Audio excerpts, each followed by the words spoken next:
The Conservative Party conference took place in Manchester this week, and one of the speeches that made the headlines was Home Secretary Suella Braverman's. At one point, Braverman described gender ideology as poison, which prompted a response from London Assembly member Andrew Boff, who then found himself removed from the auditorium by security. So to tell us more about this, I'm delighted to say that the Conservative London Assembly member Andrew Boff joins me now. Good evening, Andrew. Thanks very much for joining me. I want to start by talking about the heckle itself. People describe it as a heckle, but it was very quiet. Do you think the reaction, or do you think it was an overreaction? Well, I think they think that themselves. But yeah, it was an overreaction. Lots of people were making noises in the auditorium, mostly in favour, to be honest, but they weren't thrown out. When I raised an objection against some of what Suella was saying, I was summarily frog-marched out by the police security guards, and yeah. Well, I think actually we have some footage of that so people know what we're talking about. Let's have a quick look at this. My name's Andrew Boff. I'm a member of the London Assembly. But you're a Tory, aren't you? I'm a loyal Tory for 50 years. So why were you saying that to Why are you saying trash about gender ideology is making our Conservative Party look transphobic and homophobic. This is not what the Conservative Party is about. We have a proud by all means, film as you want, standing up. Get in our way, okay? Now, that's very interesting to watch because it looks like you're being frog-marched out of there. But like you say, it was a quiet heckle. Is there... I mean, I'm used to parliamentary debates where people are jeering and booing and all sorts of stuff. Is there a kind of rule at the conference that you're just not meant to say anything? Is that right? No, not either. I haven't read the manual properly. But, you know, my first Conservative conference was 1975. Mrs. Thatcher's first conference. Absolutely wonderful experience, which I'll never, ever forget. And debate was common there. You know, you come together not just to be, you know, photographed next to the leader and all the rest of it. You actually come there to exchange ideas, and obviously not in this case. So this is obviously this is a very sensitive topic, which I would argue requires debate. What specifically was your objection to what Suella Braverman was saying?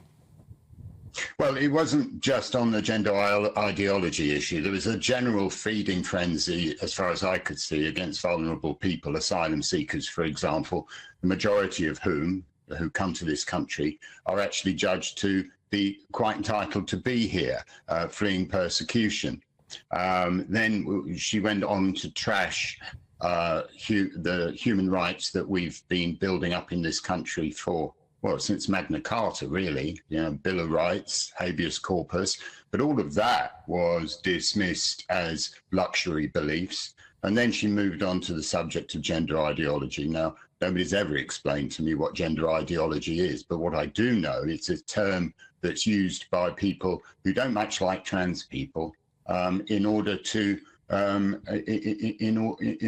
vilify them. And you know, the reason they use these terms, I've done some research in Eastern Europe, for example, about the term LGBT ideology, where you get, for example, in Poland, you get villages and towns setting them up as LGBT-free zones, and their excuse is that they want to oppose LGBT ideology. And when I quizzed them what that was, nobody seemed to know. It's just they didn't like gay people, and they wanted to come up with an excuse. But do you seriously believe that Suella Braverman doesn't like gay people?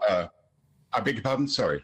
You're not seriously suggesting that Suella Braverman just simply doesn't like gay people or doesn't like trans people? Or is that what you're claiming?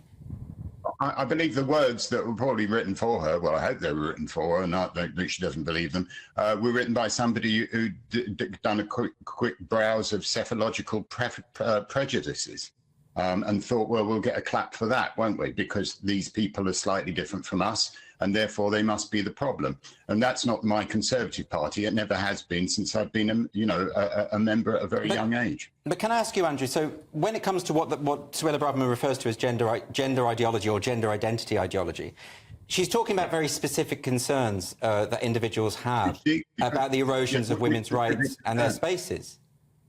Yeah, which specific concerns? Because that term gender ideology, I know of no ideology. I mean, the only thing I know about LGBT ideology is that, generally speaking, it's against people wearing cargo shorts. And as far as that, you know, there is no you know, which incidentally, I'm fully signed up to that, may I say. But I just don't see that it even exists. Okay, but Andrew, okay, so if I put to you what I think Suella Braverman means by gender ideology, perhaps you can address that. I think she's talking about the belief system that suggests that there are dozens of genders, that we each have an innate gendered essence or a kind of subconscious self, which can be at odds with our bodies, and specifically that society needs to be reorganised so that gender self-identification supersedes biological sex, even when it comes to single-sex spaces. And then in addition to that, that anyone who doesn't believe that should be censored, publicly shamed, fired from their jobs, and even criminalised. Is that not what she means? No, she might mean it, but who believes that rubbish? Lots of activists do, Andrew.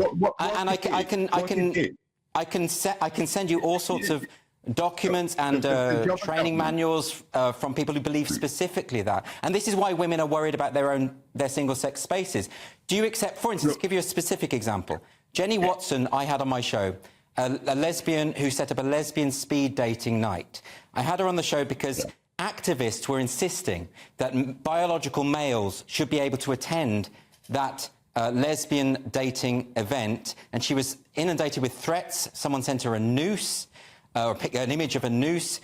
That's surely a problem, isn't it, when lesbians can't assemble without men forcing their way in? Well, it certainly is. Nobody should intimidate anybody, and that intimidation should probably be followed up. We should probably embark upon prosecution from people who are doing that intimidation.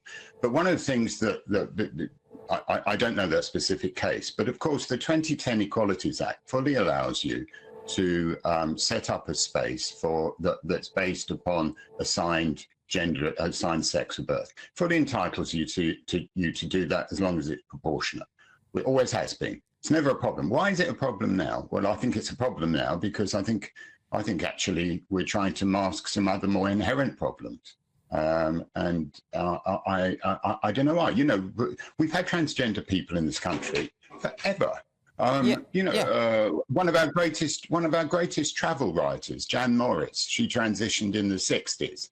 She was never a problem. No, I agree with you. April Ashley. Why was there not a huge fuss at the time of April Ashley? Trans women and trans men have been using facilities appropriate to their gender for years. Why is it all of a sudden become a problem? I understand your point, Andrew. I suppose what feminists are concerned about is that we have had a shift, a cultural shift, where more and more individuals are identifying as the other sex and exploiting that system in order, for instance, to end up in a women's prison, as we saw with the double rapist Isla Bryson. So that is a legitimate concern, isn't it? And that's something that we should be having a discussion about, right? Nobody thought they knew any gay people till Are You Being Served was on the telly. And then all of a sudden, you know, they suddenly realise, oh, well, we do know gay people. I suppose what I'm saying, Andrew, is I don't think that the feminists have a problem with trans people. I've never met a feminist who has an issue with trans people going about their lives and existing and having equal rights. Their worry is the notion of self-identification being applied in public policy and law that affects women's sports, women's prisons, women's single-sex accommodation on hospital wards and domestic violence refuge centres. You can surely see that's not transphobia. That's an attempt to preserve existing rights, yes? Oh, yeah, but self-ID has been effective in most cases, apart from anything that apart from legally, has been effective in most cases since the 2010 Act. You know, discrimination against people because of gender identity has been wrong there, and gender identity is established by the person themselves. The only area where we don't have self-ID is where you want to get a gender recognition certificate. Now, almost nobody looks at gender recognition, uses a gender recognition certificate. It's very bureaucratic. But only then, for a gender recognition certificate, does it become, it effectively changes your birth certificate. And that's effectively all a gender recognition certificate does. Nothing else. Everything else about a trans person's lives, they have rights to self-ID because they know what gender they are. Just finally on that, though, Andrew. We shouldn't have the state telling us who we are. Do I have to pass a test in order to be considered a gay man? I do hope not, and it would be quite interesting to see what that test might be. No, I don't think you have to pass a test whatsoever. But do you accept, though, the possibility that people can exploit a system of gender self-identification, as has been the case in prisons? I mean, there's overwhelming evidence that has happened. That is something that, I mean, is that something that concerns you? There isn't overwhelming evidence of that happening when you bear in mind the number of people that are in prisons, the number of people who are transgender in prisons, and what they do is they come up with about 1 or 2 cases. Now, in prisons, they tend to be a lot of bad people, and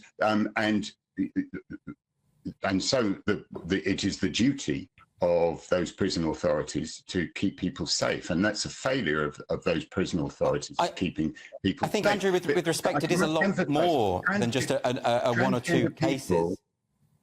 I think there's overwhelming evidence. I mean, at the moment, just to give you some stats on this. Appreciate you. We won't do it now, but you just send me a list afterwards, because I'd be fascinated to see the evidence that you have. Because let's take, for example, this moral panic about trans women using women's toilets, which they've been doing forever. Okay, but let me just, okay, well, specifically on prisons, Andrew. No, let's look at that, because that's a common trope. Well, do you know how many cases there are of women being attacked by transgender women in toilets? Do you know how many there are?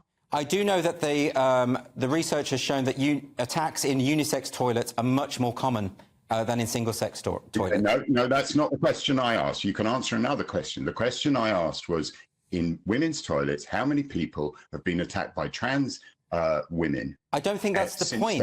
I don't think that's the point. The point is about the principle of single-sex spaces. And you made the case that prisons, that there aren't cases of prisoners self-identifying in order to be transferred.